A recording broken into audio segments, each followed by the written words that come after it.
Hey guys, Joe's RV Tech DIY. I'm gonna take a second here and show you guys why you should always service your furnace annually and get it cleaned. It won't work, it will fail, and we will be out.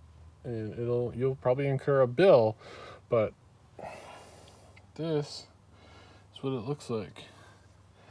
And when this little sail switch gets full of all this debris and gunk, it stops working. Ends up needing to be replaced. But yeah, this whole thing needs to be cleaned and serviced before we put it back together, which we will do that for the customer. Can't stress enough that we should be servicing furnaces annually. Right now, if you're going into fall, would be a great time to get it serviced and worked on before the cold weather hits, because the colder it is, the more likely it is you're gonna have to wait a lot longer. So unwinding from the summer season, techs, usually a lot of shops can be 2, 3, 4, some of them are 6 weeks out, but get scheduled before you need it, and then you don't have to worry about it in the wintertime if you're living in your RV.